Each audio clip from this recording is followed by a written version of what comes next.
what they gave me was the incentive to be good. You try to be your best. You never give up, no matter what the competition is.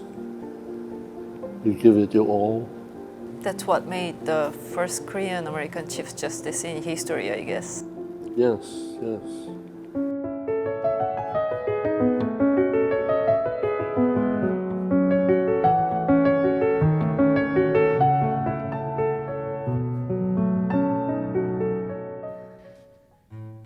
오아후 섬은 하와이 정치, 경제, 문화의 중심지입니다.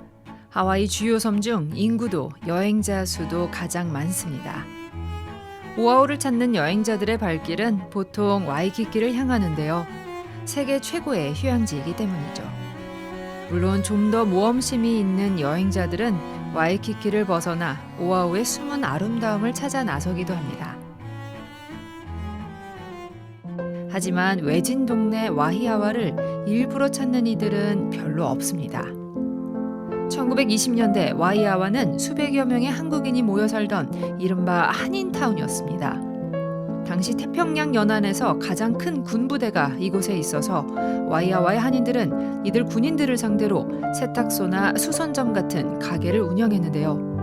1세대 한인 이민자인 문정원 씨도 그중 한 명으로 사탕수수 노동자 계약이 끝나고 그는 곧 와히아와에 자그마한 양복점을 차렸습니다. 100여 년 전 바로 이 양복점 2층에서 문정원 씨와 그의 부인은 아들을 낳아 키웠습니다. 그리고 그 아들의 아들은 장차 하와이 그리고 미주 최초이자 유일한 한국인 대법원장이 됩니다.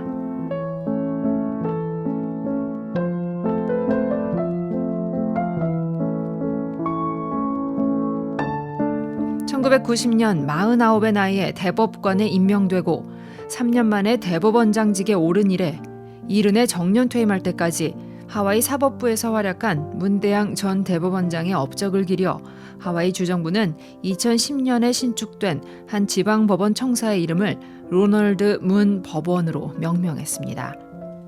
문 전 대법원장과 함께 15년 가까이 일한 마크 렉터널드 하와이 주 대법원장은 문대양 전 대법원장을 이렇게 기억합니다.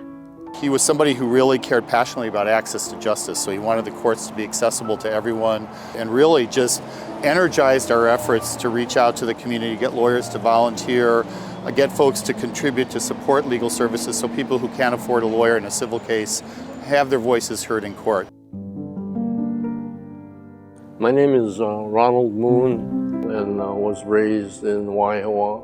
I believe that the most important thing in life is the contribution to the society. Over the past few years, I've seen you on a podium always giving speeches on various functions. And today I'm able to have a talk with you. That's really an honor for me. The first Korean American Chief Justice in history, what did it mean to you?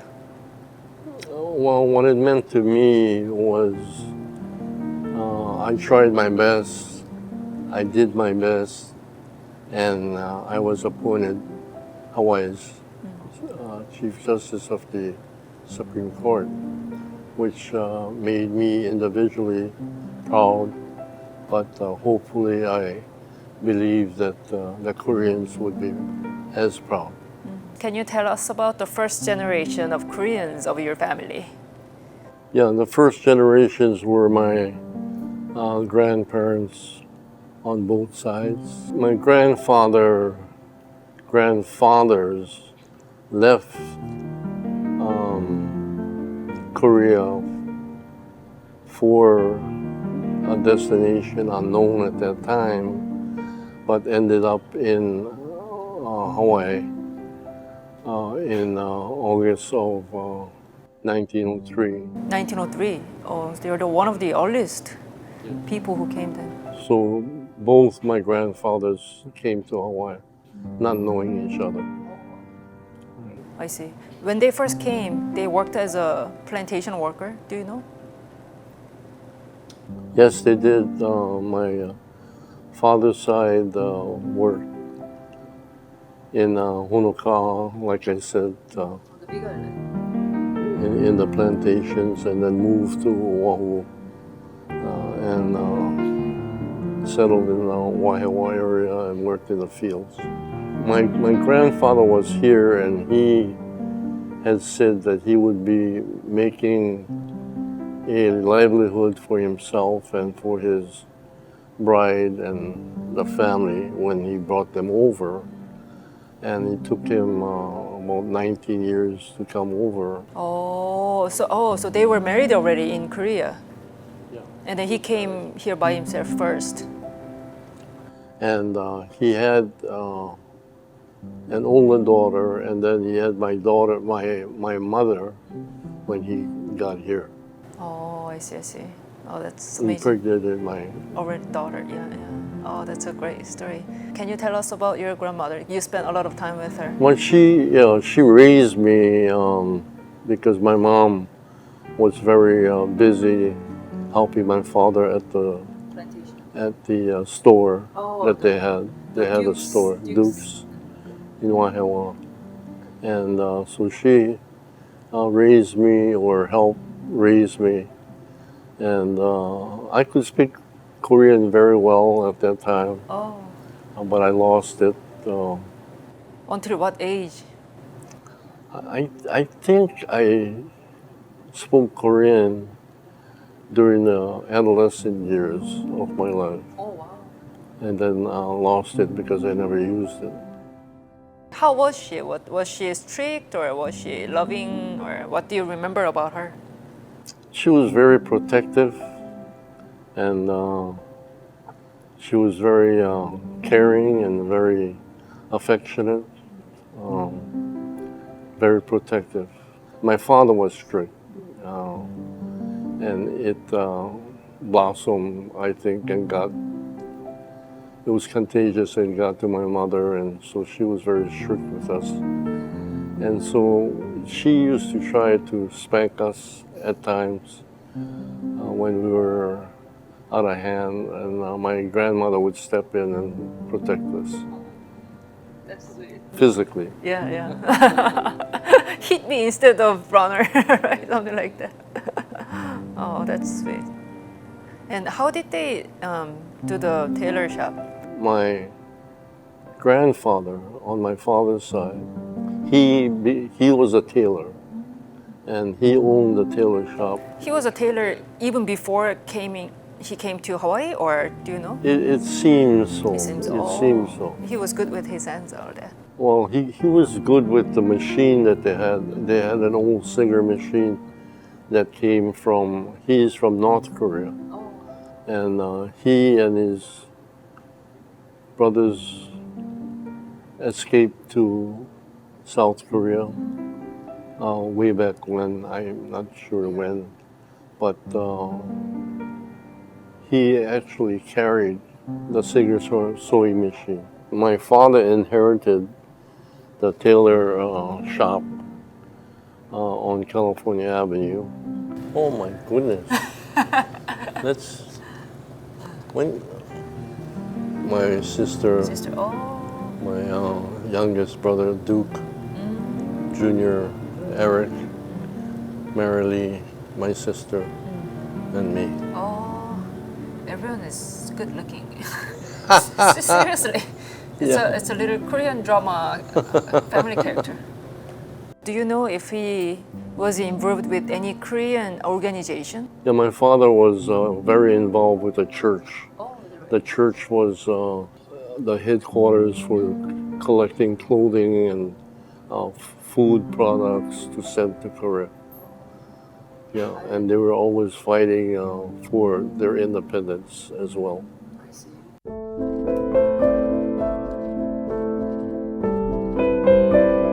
So it was not just a religious, group of people. No, It's just- the church was very central to the Koreans' activities in fighting for independence, sending goods to Korea to help the situation there. This was founded in 1919 by a group of Koreans led by Dr. Sigmund Rhee.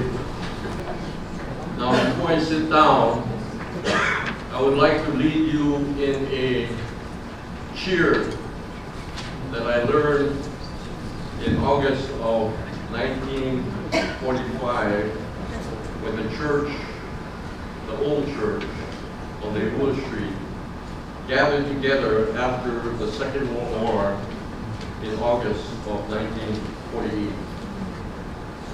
And I was 5 years old at the time, and I heard for the first time that I can recall what I believe is a national cheer, which is what say.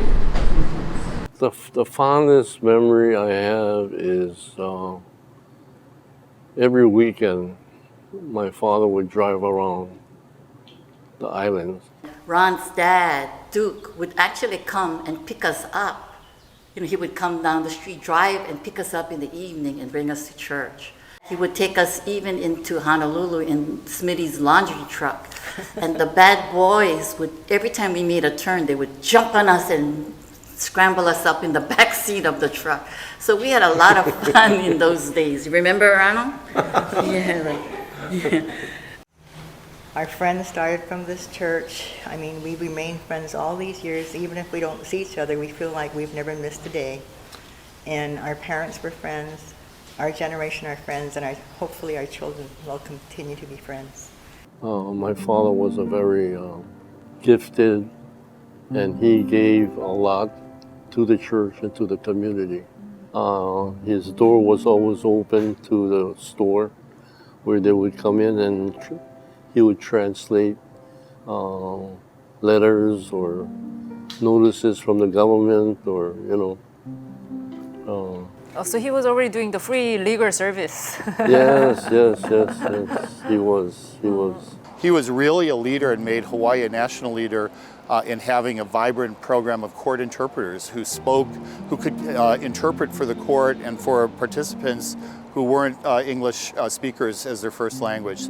Huge contribution. Again, really reflects, I think, him never forgetting his roots, him always understanding what it meant, you know, to be somebody who might be on the outside looking in and wanting to have everybody be part of who we are, everyone to feel valued, everyone to have their voice heard. Looking back 30 plus years of, you know, your service as a judge, what are the most memorable moments you have?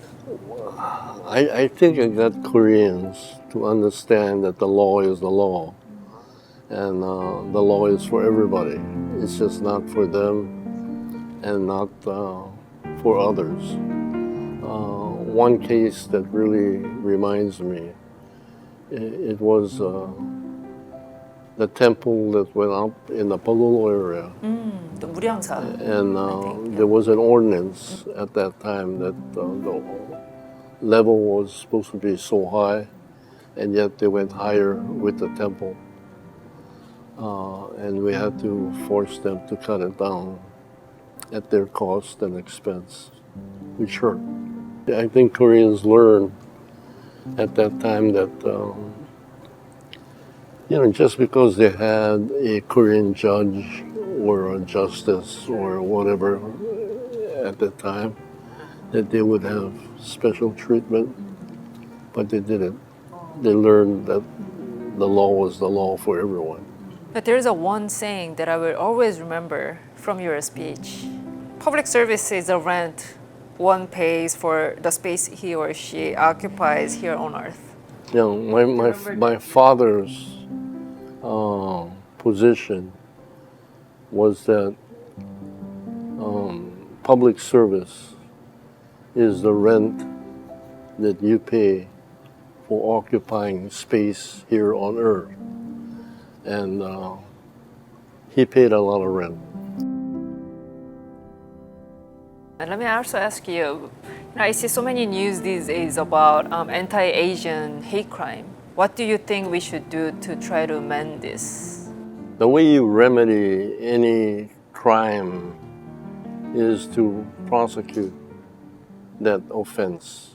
You have to apply the law evenly. It's not this is anti-Asian, and so you give them a break. Oh, I see. You have to apply it evenly. And what's the one thing that you hope others will remember about you? I hope they remember me by following the law, that I followed the law and I made people follow the law. What did you learn from your father or your grandfather or your grandmother that you want to pass on to the next generation? What they gave me was the incentive to be good. You try to be your best. You never give up, no matter what the competition is. You give it your all. That's what made the first Korean American Chief Justice in history, I guess. Yes, yes. What is your biggest fear in life? The biggest fear is to live your life and not contribute.